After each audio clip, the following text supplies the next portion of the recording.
भाई साहब, यहाँ पे बात हो रही है 14 फरवरी 2025 की। इस वीडियो को ध्यान से एंड तक देखना। आपको पता चलेगा कि अगर इन चीज़ों को अगर हम मार्केट के अंदर लाते हैं, इम्प्लीमेंट करते हैं, तो हम प्रॉफिटेबल ट्रेडर बन सकते हैं। ठीक है, कुछ चीज़ें हैं जिनको जानना बेहद ज़रूरी है। जैसे इस दिन क्या गलती हुई और किस गलती की वजह से मार्केट में नुकसान भुगतना पड़ा है, शुरुआत से लेकर एंड तक आपको बताता हूँ। ठीक है, सबसे पहला जो अपना ट्रेड था वो अदानी पोर्ट पे था। अदानी पोर्ट में अपना सेटअप प्रॉपर था, अपन ने टाइम पे उसमें ट्रेड किया था। लेकिन जब हमने उसमें ट्रेड किया 9:30 पे, यहाँ पे चार्ट के माध्यम से सारी चीज़ों को हम समझने की कोशिश करते हैं। 9:30 पे अपन सेटअप पे काम करते हैं। ठीक है, लेकिन हुआ क्या, 70-80% क्या होता है, 9:30 के बाद में स्टॉक में जो मोमेंटम चलता है वही मोमेंटम कंटिन्यू रहता है 10 बजे, 10:30 तक, 11 तक, है ना। तो कुछ ना कुछ प्रॉफिट वहाँ पे हो जाता है। लेकिन कई बार क्या होता है, स्टॉप लॉस लग जाते हैं। ठीक है, लेकिन स्टॉप लॉस लगने के बाद में फिर इमोशंस आते हैं बाज़ार के अंदर। ये 1 डे का चार्ट टाइम फ्रेम है, यहाँ पे मैंने इसको कर दिया है 5 मिनट टाइम फ्रेम में। अब यहाँ पे देखो आप, ये देखो ये वाला, यहाँ पे अपना ट्रेड था पुट साइड। पुट लेने के बाद में अपन ने यहाँ पे 25,000 का अपने पास में फंड था। ठीक है, अब 25,000 के फंड पे 4,000 तक का अपन को दिन का रिस्क लेना चाहिए। ठीक है, लेकिन यहाँ पे इमीडिएटली क्या हुआ, 2 लॉट मारे अपन ने। 2 लॉट मारे, ये जो कैंडल ऊपर की तरफ बनी, हालांकि उसके पहले एक तगड़ी गिरावट आई थी, है ना। तो थोड़ी बहुत प्रॉफिट बुकिंग वहाँ पे आनी बनती है ना। लगातार फॉलिंग होता है मार्केट, थोड़ा वहाँ बाउंस बैक आता ज़रूर है। लेकिन यहीं पे आ गया 9:30 बजे पे, अपना स्टॉप लॉस काट गया। लगभग 4,000 के आसपास का अपन को लॉस यहाँ पे हो गया। उसके बाद में निफ्टी कंटिन्यू फॉल किया।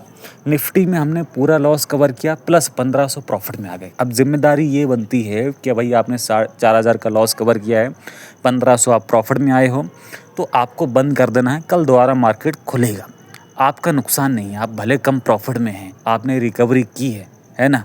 तो ये एक जिम्मेदारी यहाँ पे बंद करना था। लेकिन इमोशन कहीं ना कहीं मार्केट को हम देखते हैं ना, तो इमोशन जो होते हैं वो घास करने चले जाती है। ये विवेक बुद्धि जो है ना, वो सब घास करने चले जाते हैं। सब आदमी भूल जाता है जब मार्केट सामने खुला रहता है। क्योंकि मार्केट देखते हैं तो कोई ना कोई हमें चीज़ ऐसी दिखती जो हमें ट्रेड लेने पे मजबूर कर देती है, और हम सब भूल जाते हैं। तो अगर सामने चिपका हुआ रहेगा ना कि नियम, कि कुछ भी हो जाए, नहीं करना तो नहीं करना, कल खुलेगा मार्केट, कल कर लेंगे। लेकिन इमोशन एक ऐसी चीज़ है जो इंसान के अंदर घर कर ही जाती है। ठीक है, तो यहाँ पे क्या हुआ था भाई साहब, कि यहाँ पे स्टॉप लॉस खा गया। उसके बाद निफ्टी में अपन ने कवर किया, 1,500 प्रॉफिट में आए। फिर उसके बाद में आप देखो 11, 11:30 बजे गलत टाइम पे, मॉर्निंग पे 10 बजे, 10:30 तक प्रॉफिट हो जाए तो निकल जाना चाहिए। लेकिन जब गलत टाइम पे हम लेंगे तो वहाँ पे कुछ रिकवरी तो आती है, थोड़ी बहुत बीच में रास्ते में रिकवरी आती है। निफ्टी में एक ट्रेड और बनाए, वहाँ पे लेवल बराबर हो गया, ना लॉस ना प्रॉफिट। फिर उसके बाद में हम और मार्केट को देखते हैं, है ना। यहाँ पे नहीं, क्लोज नहीं करते, देखते हैं, और वहीं पे दिखता है ये ICICGL का शेयर, ये गधा शेयर।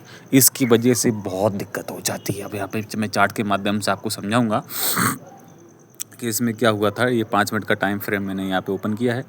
यहाँ पे देखो आप, ये वाली कैंडल पे करेक्ट 11:40 पे क्या सुबह से गिर रहा था। एक बहुत बड़ी सुबह एक कैंडल बनाई थी, फिर डाउनफॉल आना स्टार्ट हुआ, इसको ब्रेक किया, नीचे आया। तो हमने इसको क्या सोच के लिया, हमने यहाँ पे ये सोच के लिया कि डाउन ट्रेंड है, ट्रेंड के हिसाब से ही हम ले रहे हैं, काम अच्छा हो जाएगा। लेकिन अपनी गलती ये थी कि अपन उस टाइम में ये चीज़ भूल गए कि भाई साहब सुबह से गिर रहा है, हम गलत टाइम पे ले रहे हैं। यहाँ पे बाउंस बैक आ सकता है, 11-12 बजे बाउंस बैक आता है, ऑलरेडी शेयर गिर चुका है, थोड़ा बहुत बाउंस आएगा, स्टॉप लॉस अपना ले जाएगा। लेकिन ये गंदा शेयर अपने मन में, ये बुद्धि में, ये दिमाग नहीं है, केवल ये चीज़ देखी कि डाउन ट्रेंड है, ना टाइम देखा ना कुछ देखा अपन ने, और वहाँ पे अपन घुस गए। और यहाँ पे ये 6,000 का लॉस एक ही बार में ले गया। मतलब बराबर आए थे, फिर 4,000 पहुँच गए। तो ये सब जो हो रहा था उसमें ओवर ट्रेडिंग कितनी बढ़ गई। ओवर ट्रेडिंग तो ऑटोमेटिक हो गई, फिर जैसे हमने मार्केट को देखा वैसे ऑटोमेटिक ओवर ट्रेडिंग होती गई। तो अब आप देखो यहाँ पे 6,000 के लॉस में हमें बंद करना पड़ रहा है। और इमोशन है, निफ्टी में अपन ने 3,000 पे रिकवर किया, अब 3,000 का लॉस बचा। फिर एक और निफ्टी की पोजीशन चल रही थी, उसमें अपना 2,000 तक लॉस बच रहा था। लेकिन अपन ने फोमो में नहीं काटा, है ना, होप में कि भाई आएगा। और वहाँ पे स्टॉप लॉस ठुक गया, 6,400 का टोटल लॉस में बंद करना पड़ा। अब वो जो निफ्टी एंड में काटी अपन ने, अगर वो नहीं काटते फिर एंड में वो बहुत बड़ी, मतलब अपन ने 111 में ली, 90 पे काटी, वो बाद में 130 रुपये गई। अगर वहाँ पे वेट किया जाए, लेकिन स्टॉप लॉस खा गया ना, वहाँ पे स्टॉप लॉस काट दिया अपने, जो लगाया था स्टॉप लॉस भी ज़रूरी है, तो 4,500 का 6,500 का लॉस हुआ। अगर वो स्टॉप लॉस नहीं काटता तो उसमें सारा लॉस कवर हो जाता। तो ये सब देखो आप, कितनी ओवर ट्रेडिंग हुई, कितना काम हुआ, एक नियम, ये इतना सिद्धांत फॉलो हो जाता कि भाई चलो बंद कर देता तो ओवर ट्रेडिंग नहीं होती, ये सब चीज़ें नहीं होती। और उस चक्कर में मल्टीपल ट्रेड की वजह से बहुत ज़्यादा ब्रोकरेज भी गई, लगभग 1,000 रुपये, और 6,500 का लॉस हुआ, मतलब 7,500 का टोटल लॉस में बंद करना पड़ा। अगर ये इमोशंस नहीं आते, ये कुछ चीज़ें, 3-4 चीज़ों को अगर ध्यान में देके उसी टाइम पे बहुत स्ट्रिक्टली फॉलो किया होता, आप लोग इस चीज़ को स्ट्रिक्टली फॉलो करना। अगर मार्केट में ट्रेडर बनना है सक्सेसफुल, तो इन चीज़ों को बहुत ज़रूरी है स्ट्रिक्टली फॉलो करना। पहला, टाइम को ध्यान देना। दूसरा, स्टॉप लॉस का ध्यान देना। रिस्क मैनेजमेंट का ध्यान देना।